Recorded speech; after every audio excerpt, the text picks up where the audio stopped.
Hey everyone, I am Jansen of BSIT4 Block 1 at ngayong araw may papakilala ako sa inyo mobile antivirus na sa tingin ko hindi siya masyadong kilala pero kapag sinearch mo sa Google, isa siya sa mga pinakamataas na ranking ng antivirus online. Kaya tara! Ang antivirus na ipapakilala ko pala sa inyo ay ang Bitdefender. Kung titingnan mo siya sa Google Chrome, makikita mo doon yung mga top antivirus at hindi mo akalain na makikita mo ang Bitdefender na isa sa mga top antivirus na makikita mo online. Kahit na hindi siya masyadong, sa tingin ko, hindi siya masyadong sikat kasi ngayon ko lang din narinig yung kanyang pangalan na Bitdefender. Hindi kagaya ng mga antivirus na mga to. Yan. Kaya ngayon, ipapakilala ko siya sa inyo. Ang Bitdefender is a popular antivirus software known as for its robust protection against malware, viruses, and other online threats. Ayan, kagaya ng mga normal na antivirus, yun ang mga piniprevent niya, mga protection sa malware, viruses, and other online threats. And it offers a real-time scanning, firewall protection, and advanced threat detection. Kagaya nga din ng normal na antivirus, mga protection, firewall, and advanced threat detection. Pero, ang pinagkakaiba din itong Bitdefender na to siguro kasi yung mas nakaka-detect siya ng mga virus like malware, mga ganun. Kaya mamaya susubukan din natin siya. Yan. Ano ba ang company na gumawa ng Bitdefender?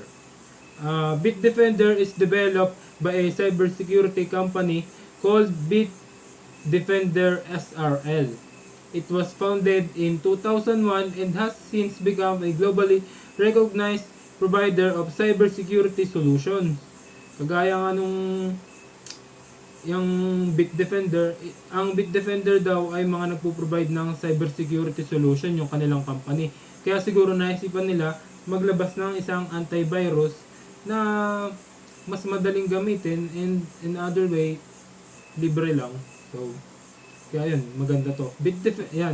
Bitdefender's headquarters are located at Bucharest, Romania. Oh, wala yun. Roman. The company focused on developing antivirus software, internet security, and other cybersecurity products for individuals, business, and enterprises. Ang Bitdefender ay ng mga products individual para sa mga individuals like yung sa cellphone, pwede gamit niya sa cellphone, sa business, like yung may mga surveying company, mga ganun, and enterprises. Yan.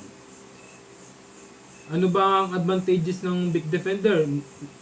Kasi, 'di ba, marami namang ibang mga antivirus na pwede natin i-download online. Ano ba ang mga advantages niya? Ang Bitdefender daw ay high detection rates, often praised for its robust malware detection capabilities. Oh. Mas mataas daw ang kanyang yung detection rates ng mga malware, mga detection capabilities niya. Independent tests and reviews frequently highlight its detection refers for both known and unknown threats. Wow. Ang pinaka nagpapaka stand out daw sa kanya ay yung mga matataas na reviews and frequently highlight na mga kanyang na-detect na virus. Kaya siya ay kilalang kilala. Ano pa ba? Low system impact. Bitdefender is designed to have a minimal impact on system performance. Ayun. Isa talaga to sa mga characteristic na tinitingnan din ng mga magda-download nito, yung size.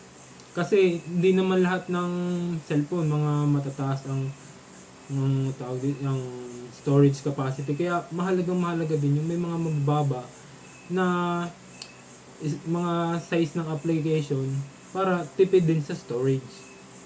Yan. It aims to provide strong security without significant slowing down your computer. Yun. ang kanya daw pinoprovide ay malakas na security na hindi magpapabagal ng iyong cellphone. Which is napakalaking tulong nun bilang isang antivirus. Napakaganda niya. It makes it suitable for users who prioritize smooth computing experience. Diba? Pala sa kanya pa paano siya install sa Play Store para mailagay nyo na din agad siya sa inyong mga mobile devices.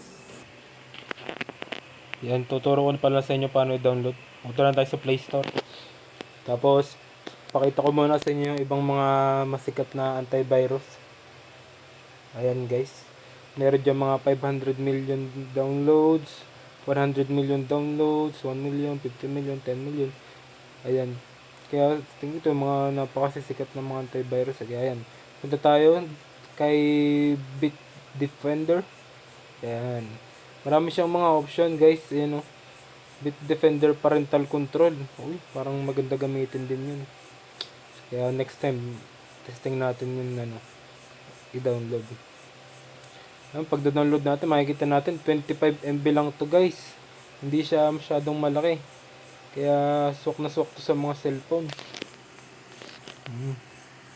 Yan. Tapos kailangan deploy natin wifi para ma-download natin to. Yan.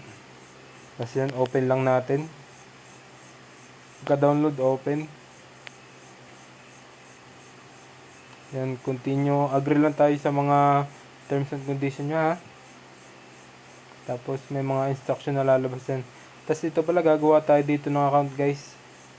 Yan, pilapan nyo lang yan. Tapos dito na. Pag napilapan yun, ito ang lalabas guys. Yan. Allow lang natin yung mga mga inaas ng application. Sabay follow natin to. Yan. Ang sabi doon kasi, parang iset siya na parang antivirus ng cellphone, etc. Parang ganun. Kaya follow lang natin. Downloaded apps, Bitdefender. Use Bitdefender Mobile Security pala. Ayan, wait lang natin yan ha.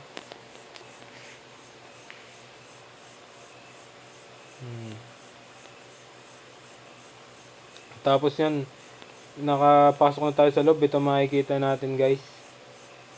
Ayan, napakadami niyang option actually. Meron pa siyang VPN. Yan, ito pala yung 14 days trial lang.